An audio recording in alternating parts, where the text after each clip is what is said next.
ngekuphelele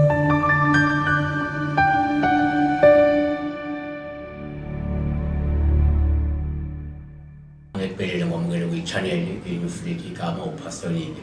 Ngiyangokuyithoba, I'll be very short and brief. Ngenza ukuthi ngikhuluma ngephupho la elehleke mina noma iphupho lami elehleke mhlawumbe enyangeni eziwu-4 noma 5 ezidlule. Iphupho leli bengilishare nje nabantu offline, several people who can attest ukuthi indeed ucela lusitshelile iphupho efana leli. Iphupho leli ngenza ukuthi omunye ngathi no, it's just a nightmare, omunye ngathi yiphupho nje mhlawumbe meaningless, but then for me, I always analyze things. So, iphupho leli kwaba iphupho elalilibi kakhulu.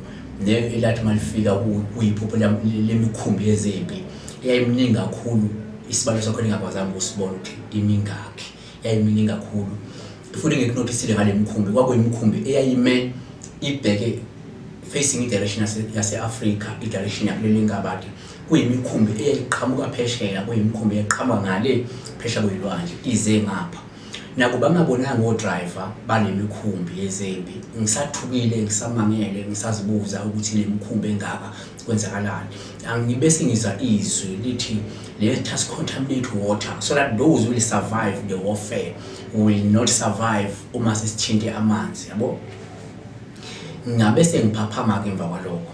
So iphupho leli mangilibheka nami ngilihlaziya ngibona ukuthi okusho ukuthi njengamanje kungenzeka sibhekane ne-spiritual warfare noma sibhekane ne-physical warfare engahle ibe khona in the near future, but then there will be people who will survive that spiritual warfare or that physical warfare engahle sibe nayo in the near future.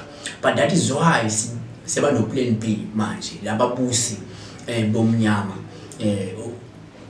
ukuthi uma kukhona abantu abayosurvive the physical or spiritual warfare, asithinte amanzi ngoba when they tamper with water, they are tampering with the source of life. Uma bethinta amanzi bathinte into ewukuphila kwethu njengabantu.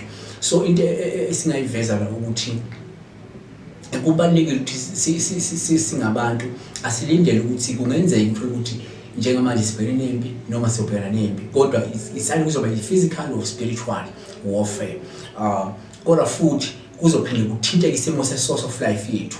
Amanzi siphila ngawo, amanzi sitshala ngawo, amanzi sigeza ngawo, amanzi siphuza ukuze siphile. Uma amanzi contaminated, that means the source of life has been tampered with. Angeke sakwazi thina ukuphila, yabona. So ukuthi sibheke izinto ezinjana lezo guys. Njengamanje siphila esikhathini la khona umhlaba wonakele kakhulu, umhlaba uyaqhubeka yonakala.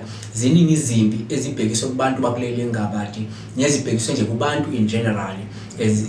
Kodwa zenziwa abantu guys, abantu bombuso obumnyama guys abafuna ukuthi izwe balibuse ngenye indlela noma kwenze izinto ngenye indlela.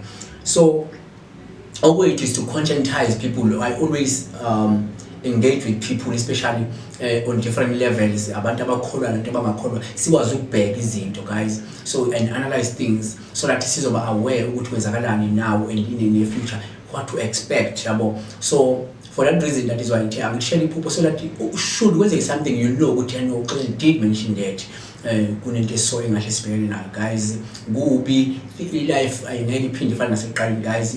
Things will never be normal again. Lokho ufuna sikubambe, yabo. UNkulunkulu esanipha ukuhlakanipha, ihlaziya iphupho. uNkulunkulu ngathi ke ngaqhubeka nendlela.